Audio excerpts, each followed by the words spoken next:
The quietest person in the room isn't always shy. Sometimes they're the one observing the most. Why does silence make people so uncomfortable? Why do we trust those who speak less more? And why do some silences hide power, while others conceal emptiness? There's a dark psychology behind those who stay quiet, and not all of them are harmless. Stick around because understanding these silences can change the way you see others and yourself. The social chameleon doesn't need to talk much to dominate a conversation. Their power isn't in their words, but in how they manage them. They nod at just the right moment, maintain eye contact, and respond with brief but precise phrases. They make others feel heard, understood, and validated. And while the other person opens up, they observe. This type of silence doesn't come from shyness. It's strategic. The social chameleon understands that in most interactions, whoever talks more reveals more. Opinions, insecurities, desires, contradictions. That's why they choose to be quiet. Not because of a lack of ideas, but because they know listening is a silent form of control. Psychologically, silence creates projection. When someone doesn't say much, others tend to fill in the gaps with their own assumptions. They attribute intelligence, depth, or even mystery. The social chameleon benefits from this effect effortlessly. They neither confirm nor deny. They let others build the image. This behavior also has an emotional saving component. They don't expose themselves unnecessarily. They don't waste energy on superficial conversations. They select when and with whom to speak.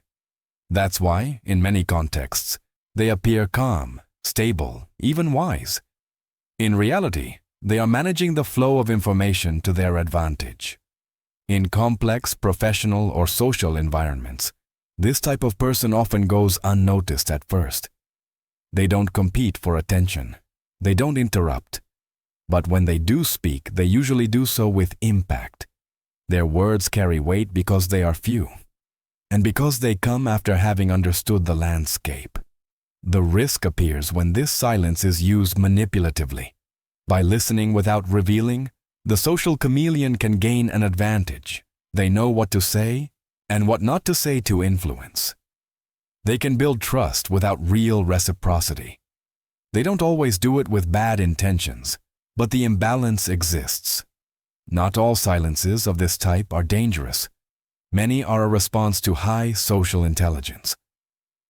The problem arises when silence stops being a conscious choice and becomes a tool to control dynamics without transparency.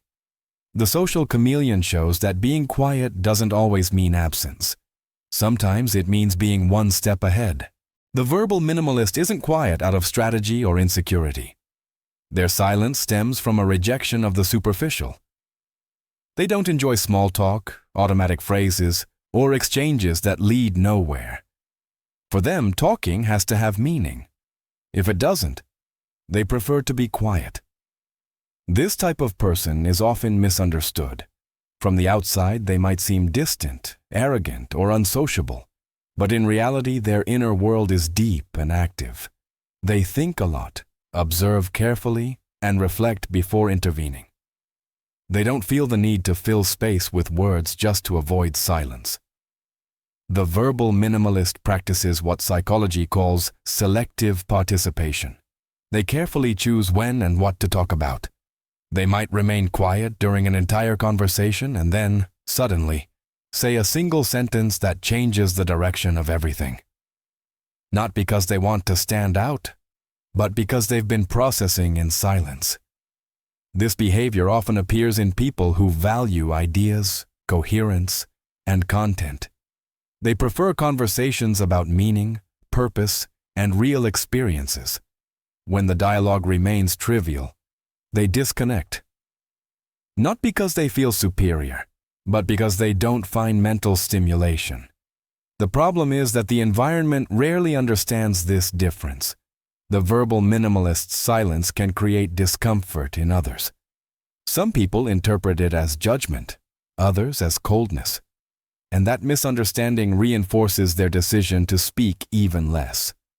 However, When the verbal minimalist finds someone they intellectually connect with, the change is evident.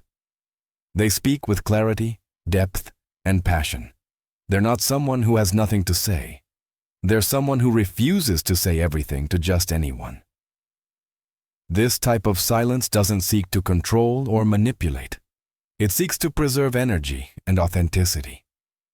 But in a world that rewards noise, they often go unnoticed or are unfairly labeled. The verbal minimalist reminds us that not all quiet people hide something dark. Some simply choose not to waste their voice.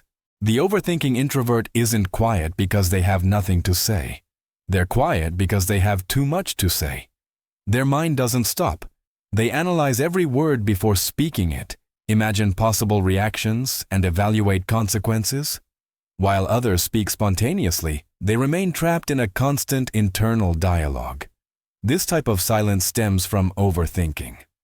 The person wants to participate, wants to contribute, even mentally rehearses what they'll say. But when the moment arrives, the opportunity has already passed.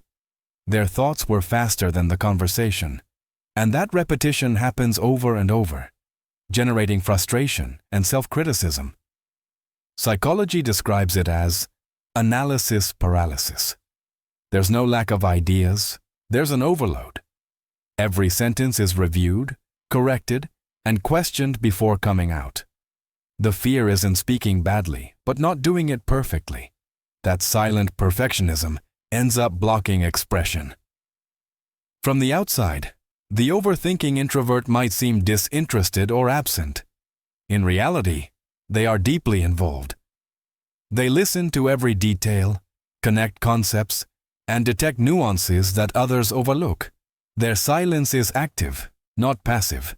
But because it's not verbalized, it often goes unnoticed. This pattern also has an emotional cost. The person accumulates unexpressed ideas, unshared opinions, and uncommunicated feelings. Over time, the feeling of invisibility appears, not because no one wants to listen, but because they censor themselves before speaking. In many cases, these people have an analytical capacity far superior to the average. When they finally express themselves, their contributions are usually profound and well-structured. The problem is that the environment rarely gives them the necessary time. The conversation moves faster than their internal process. Pressuring this type of person to speak usually makes the situation worse. The more speed is demanded of them, the more they get blocked. What they need isn't a push, but space. An environment where silence isn't interpreted as absence, but as processing. The overthinking introvert doesn't lack a voice. They lack a rhythm compatible with a fast-paced world. And in that mismatch, their silence becomes an involuntary form of protection. The silent manipulator isn't quiet out of shyness or excessive reflection. They're quiet with intent. Their silence is calculated and serves a clear objective: to influence the dynamic without exposing themselves. They observe carefully, gauge the timing, and carefully choose when to speak, and especially when not to. In a discussion, their silence can generate discomfort. While others rush to fill the void with explanations, justifications, or confessions, they remain still. That wordless space acts as psychological pressure. The other person feels the need to talk more, to clarify, to defend themselves. And in doing so, they reveal valuable information. This technique isn't improvised. It's used in negotiations, interrogations, and power dynamics. The silent manipulator understands that silence forces the other person to project. In the absence of a response, the brain searches for meaning. And in that search, insecurities and doubts emerge that wouldn't have otherwise come to light. Unlike the social chameleon, here silence doesn't seek to build closeness, but rather an advantage. It doesn't validate, it doesn't accompany. It waits. And when they finally speak, they do so at the exact moment with a brief phrase that reorients the situation in their favor. Their words carry weight because they come after having observed every move. This type of person often seems calm, even distant. They rarely get carried away by the emotion of the moment. That apparent coldness can be interpreted as self-control, but it can also hide a strategic intention.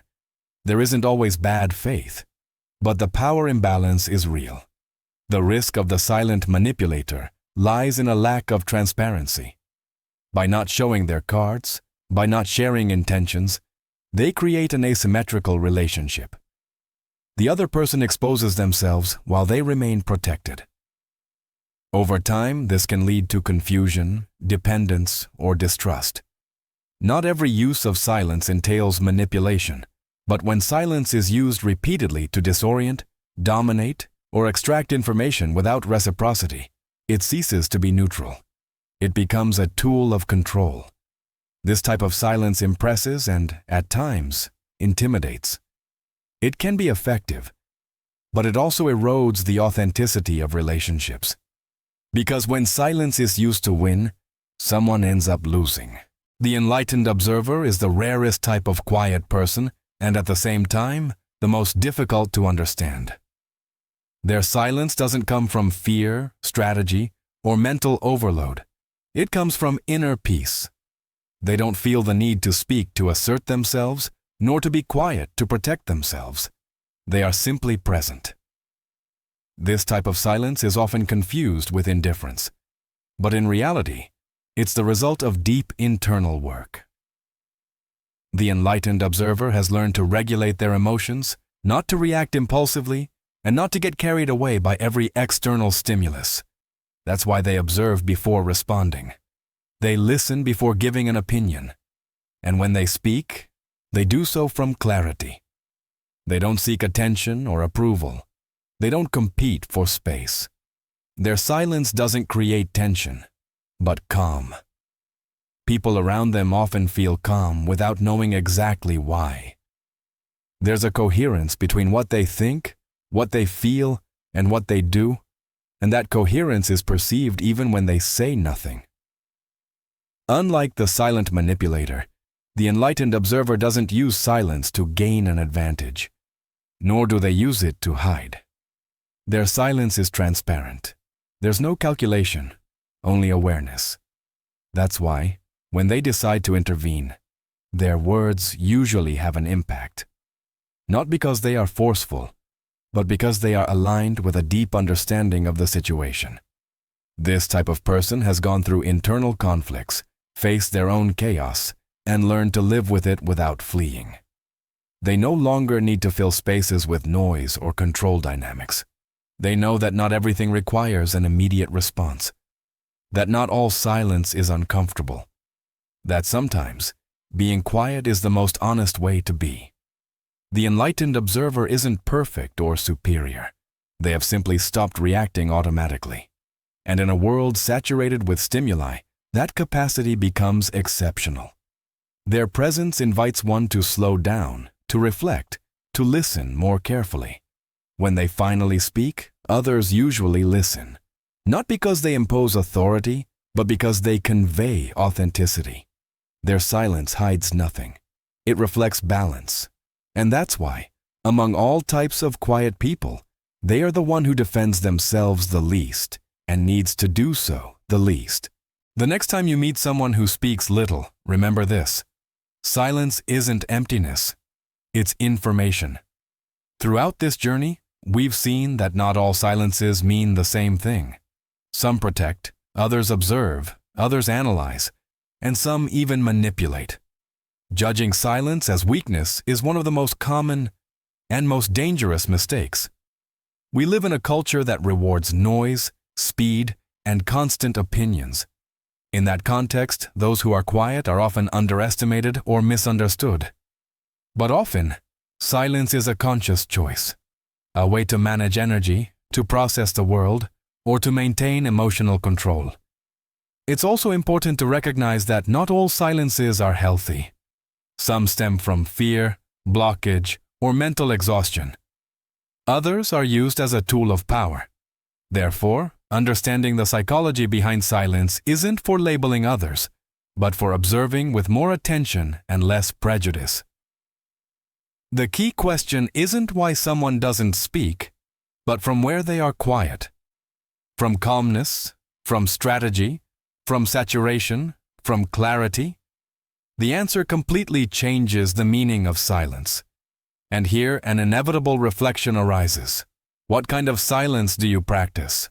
Are you quiet to protect yourself, to observe, to control, or because you found inner balance? Recognizing it doesn't define you as better or worse, but it does help you understand yourself with greater honesty. Silence, well understood, doesn't separate. It reveals. And whoever learns to listen to it begins to see people and themselves with much greater depth.